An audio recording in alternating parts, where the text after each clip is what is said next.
Hi everybody, my name is Colleen Weber, and today we're going to be talking about social media and how it's reshaping the education system, and just showing you how teachers are starting to utilize social media in their classrooms. So before we get started, let's go over some social media statistics just so you know how many people are actually using these apps. So 9 out of 10 teenagers have at least one social media account. Facebook is the most popular social media network with 79% of internet users and 2.01 billion monthly active users. This was honestly a little surprising to me, just because I don't use Facebook that often.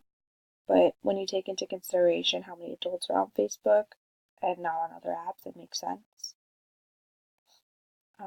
Instagram has over 1 billion users and 59% are under 30 years old. And lastly, Twitter has 330 million users.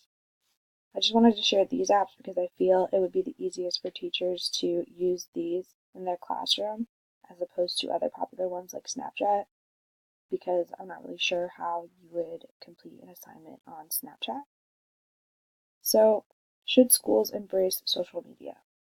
The article that I read gave some examples and quotes from people who think social media should be used in the classroom, so I just wanted to share those here. The first quote is from a high school freshman, and she said that the best teacher I've ever had used technology to enhance learning, including using Facebook pages for upcoming projects or planned online chats about books we read in class. I think that sending notifications on Facebook is actually a pretty good idea. There are so many times in class where people forget an assignment is due, but if you're receiving a notification on your social media, then there's really no excuse as to why you forgot that it was due. The next one is an example of how teachers can use these applications for assignments. An AP biology teacher used Twitter hashtags to create an online discussion about the stages of meiosis. And lastly, an elementary school principal said that we live in a digital ecosystem and it's vital that education institutions adapt.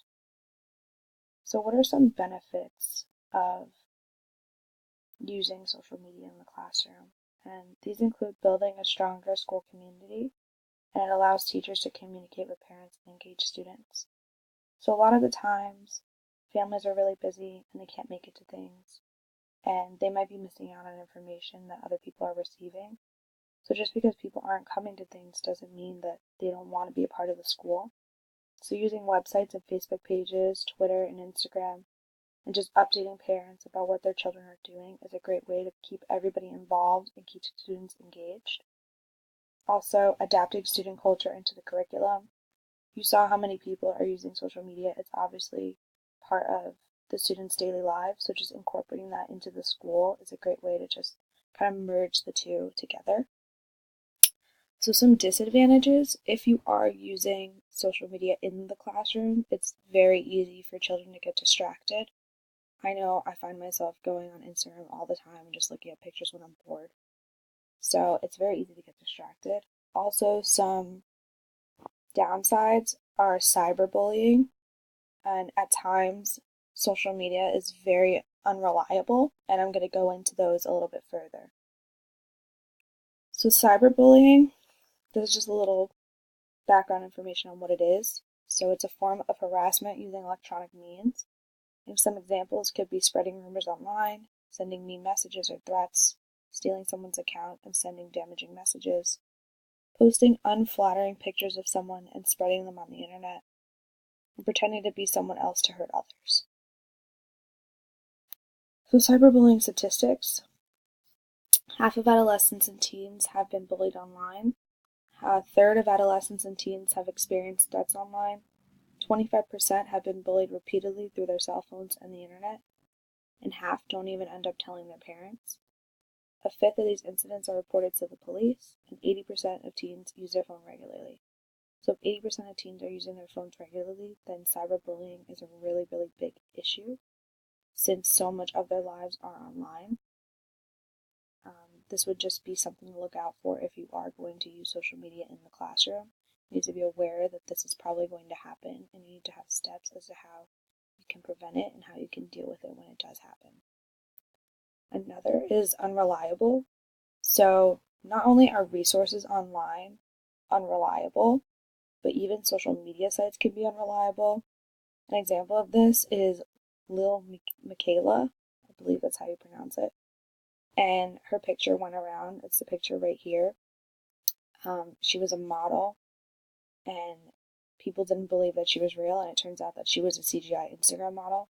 But that didn't stop modeling agencies from contacting her and trying to get her to model for them. They thought she was real, but in reality, she was fake. So it just shows you that things that you see on social media aren't always real or aren't always what they appear to be. In addition, there are so many people using Photoshop and all these photo editing sites. So not everything that your students are going to be seeing online is real, and they should be aware of this just because it can affect their mindset and their self-esteem. So they should know that social media is not reflective of real life in any means. My opinion on this is that it's a really interesting concept, and I believe that education should be adapting and changing with students just because, like I said, social media is such a big part of students' lives. Honestly, everybody's lives. I don't know one person that doesn't have at least one social media account. So why shouldn't education be changing with the times? And it's a great idea for parents, especially because I know from my experience, my parents weren't able to come to all the trips that I went on and all the things that I did in school because they work. So having a page that maybe posts pictures of trips or updates parents on what we're doing in class is a great idea to just keep them involved in their children's lives, even if they can't be there. I think that's really great. But I don't think it should take over education. There have been so many times where I've gone to class and teachers just kind of tried too hard to push online resources or online this or putting things on social media.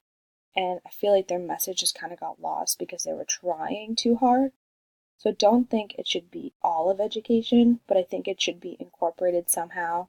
Maybe receiving notifications like that one teacher did, or posting pictures, like I said, for parents would be a great way to incorporate it, but not go overboard. Like all of your assignments shouldn't be due on Twitter. That would be overboard. So some questions that I have for you guys are, should social media be used in the classroom? Also, how do you think teachers could utilize social media in the classroom? What do you think they could do? Do you think it should just be used for the parents or for students? What type of assignments could they be asked to do on these social media sites?